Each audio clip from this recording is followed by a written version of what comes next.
Hello, magandang umaga o magandang gabi.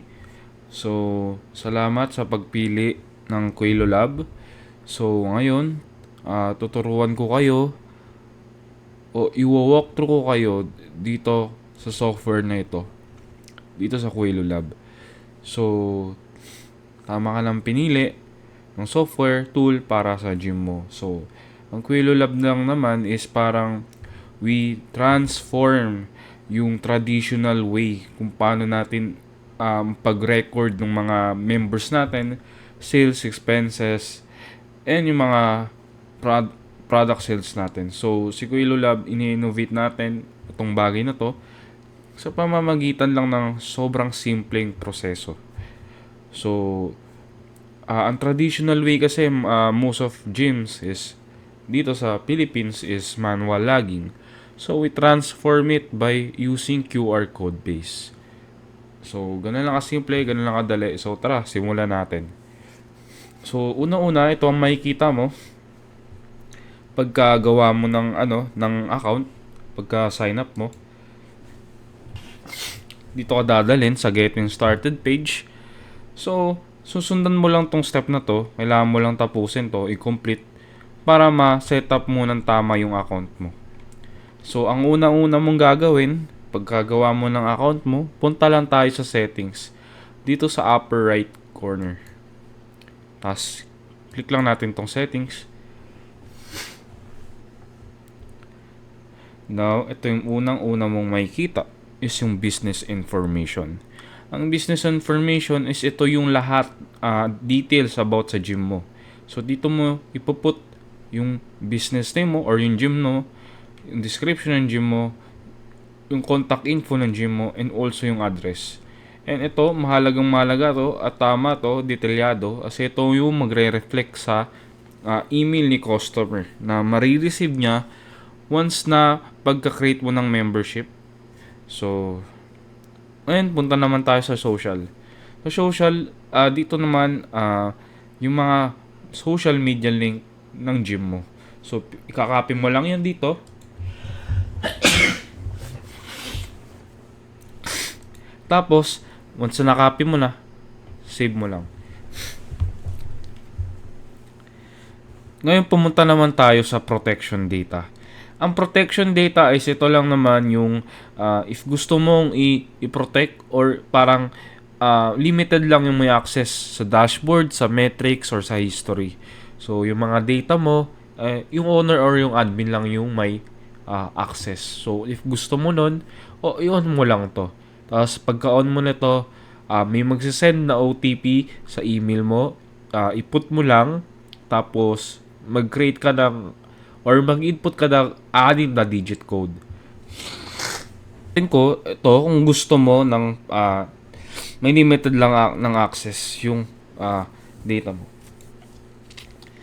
Kasi yan, lagay mo lang yung OTP na sinend sa email mo.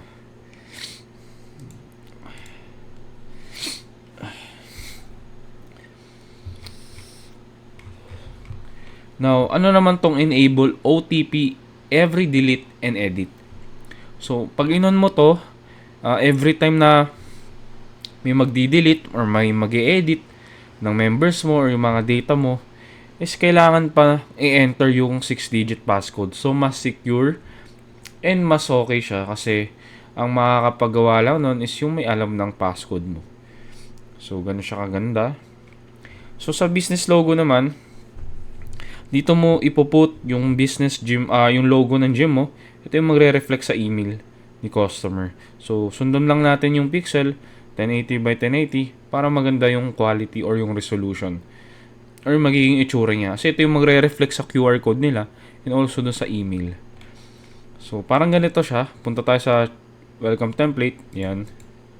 So, sa welcome template, ito yung parang template ng mamimili ka dito. Yung mga email template na marireceive ni customer. So, may 4 tayong pre-made template dito. And pag gusto mo yung template na yon, select mo lang. Yan. Ganun din sa renewal. Renewal. Yan. Now, pag nakapili ka na and na-setup mo na lahat, balik lang tayo sa dashboard. which is dito sa upper right corner. Click mo lang yung icon.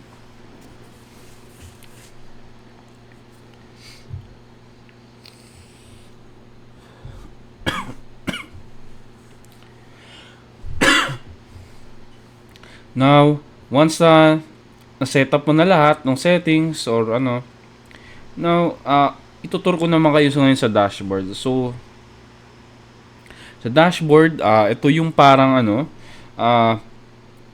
yung dashboard is parang yung whole summary nung about sa gym mo.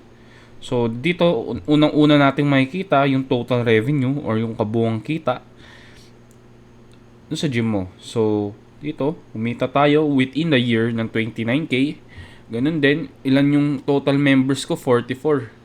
Ganun din, active members 42. And ilan yung inactive? So, dalawa. So, ganun siya kaganda or kasimple ka. Visualize. So, ang dali mo na lang matatrack talaga. Ganun din, makikita mo rin. In September, kumita tayo ng 20K. And this October, kumita tayo ng 8K. Makikita mo rin yung recent sales natin. And also yung members data. So, ganun din mga check-ins, no? Makikita din natin dito. May date and timestamp na rin. Sino-sino yung mga pumasok. Ngayon, let's say sabihin natin may gusto magpa-member sa gym mo. Di ba? May gusto magpa-member.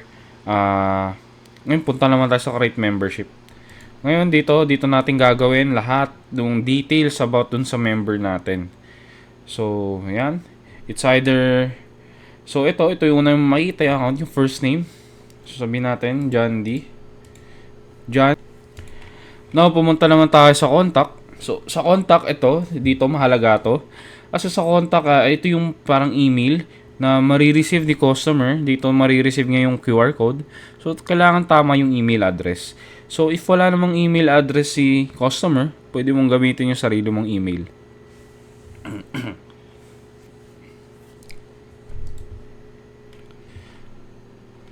So, dito appearance, nung gusto natin, siyempre boxing YT, welcome template. Ngayon, dito natin, membership plan, ano ba yung plan niya? So, let's say, kailan ba duration ng plan niya? Let's say, 1 month, di ba?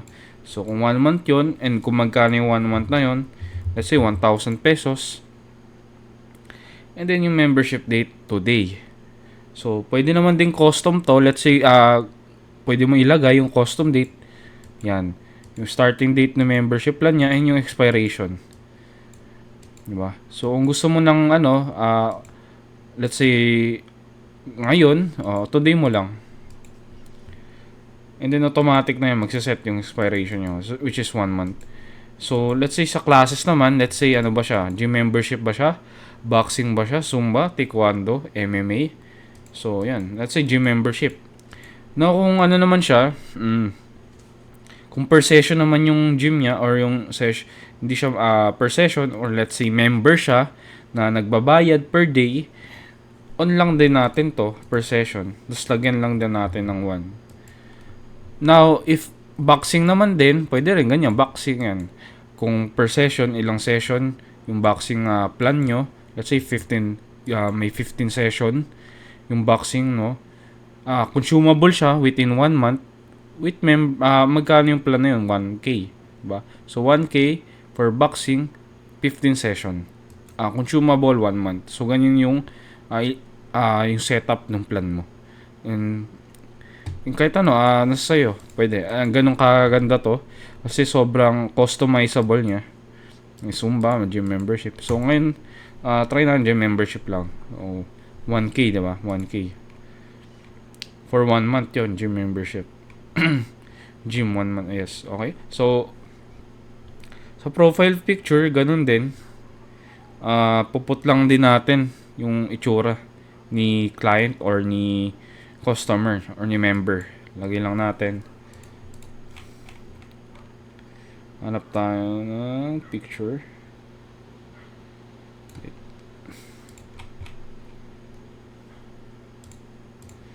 Now, pag nagka-select na upload lang natin. Yan. Ngayon, double check natin kung tama yung mga information. Okay, tama naman. Okay. Create na natin. Unsa okay na.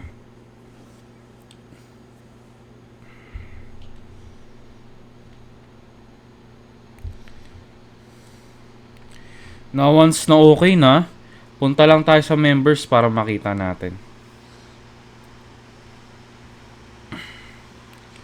Okay, ayun. Ano siya? John D.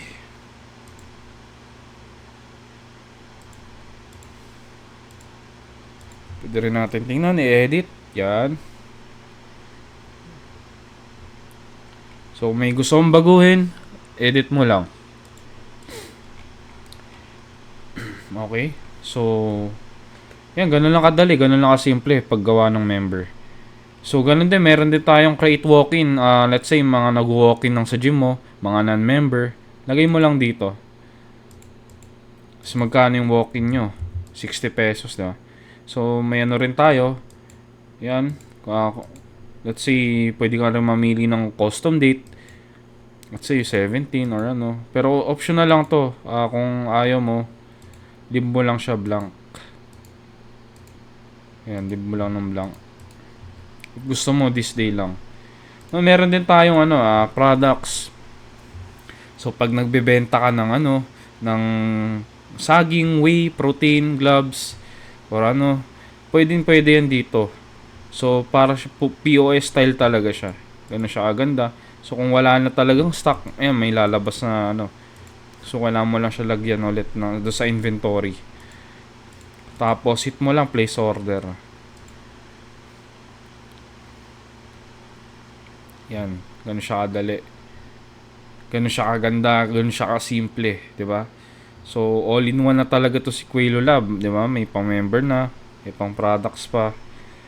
Now, sa inventory yan, dito mo din makikita yung ilan na lang yung stock ng mga products mo. Diba? Quantity, 42, ang price. Ganun din, kung gusto mo mag-create ng product, lagay mo lang dito.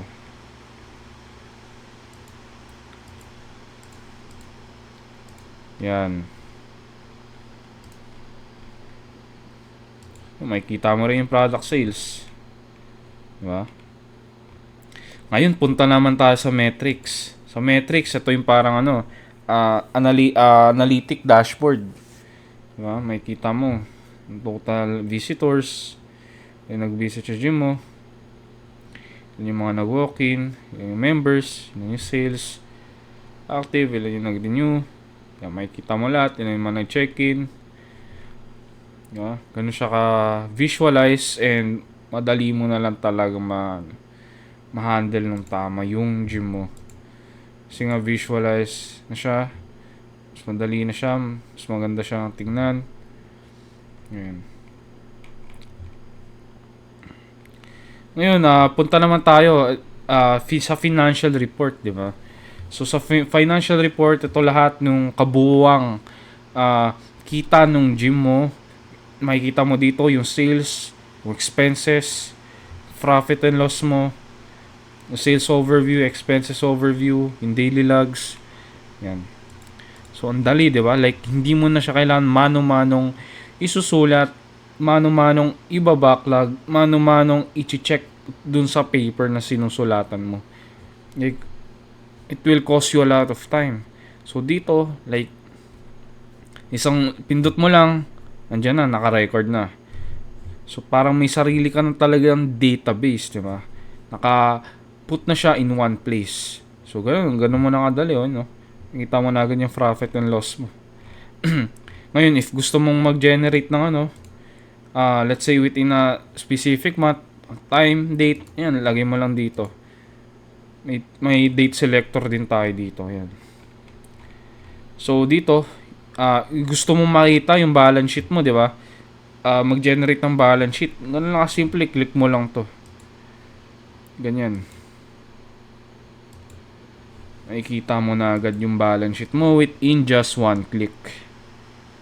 Ayan. Kita mo rin dyan yung kinita dun sa product sales mo. Ilang nabenta mong whey, yung creatine. Ayan. May date din yan. Expenses, makikita mo din dyan. And yung total summary. Yung total revenue, expenses mo, net profit, yan. Diba? Ganun siya kasimple. Sa isang click mo lang, makapag-generate ka na agad ng balance sheet. Ganun din. Sa expenses naman din, yan. Add mo lang dito. Wallet, cash, amount, water bill, electric bill. Pwede yan dito.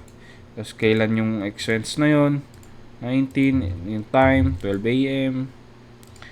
Lagay mo lang dyan. Ganun lang kadali. Tapos hit mo lang ng create.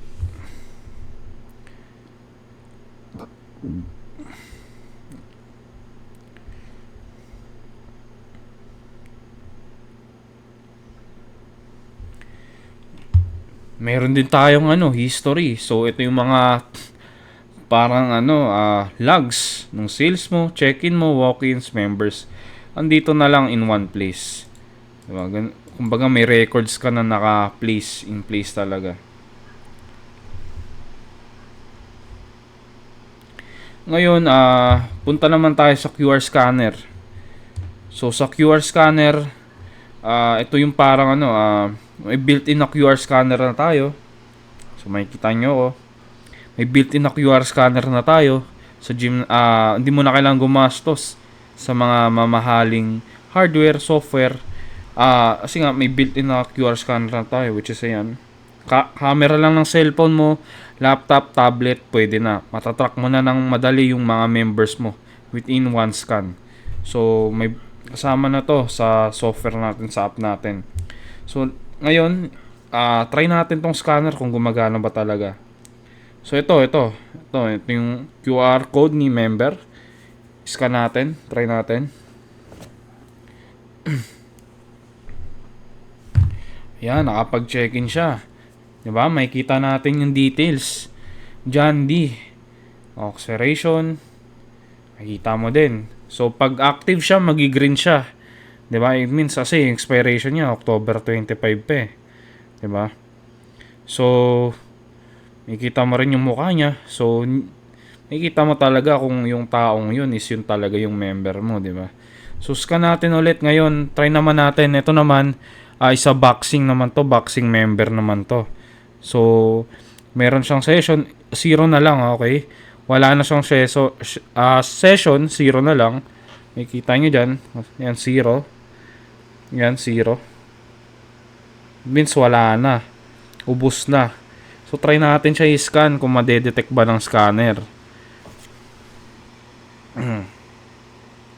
Okay. Yan. Ayan. Means wala na siyang session. Ubus na.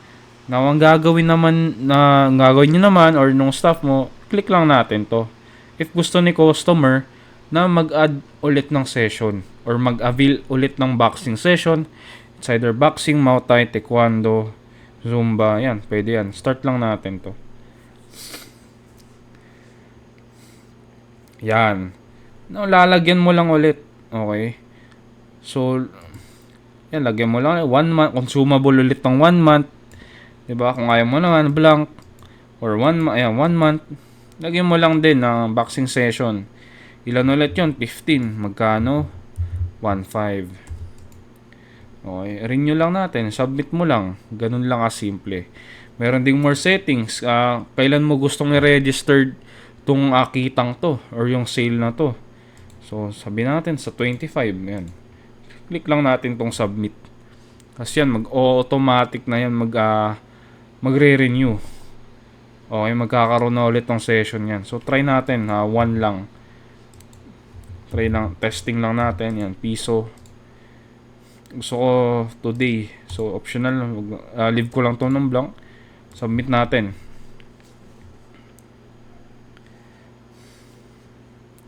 So, tingnan natin kung madadagdagan yung boxing session ni client or ni customer. Okay. Okay, ngayon tingnan natin kung nadagdagan. Tingnan natin ulit yung QR code ni client or ni customer. Kung nadagdagan. Wait, naglo-loading. Okay. Ayun, nadagdagan. Kita nyo yan. Boxing session. Ay, left one. Yan. Diba? Meron na. So, ganun lang guys. Ganun lang kadali. Ganun lang mga sir, ma'am. Kadali gamitin si Quilo Lab. I hope may natutunan kayo. And good luck sa journey nyo. And see you on the other side. Thank you, thank you.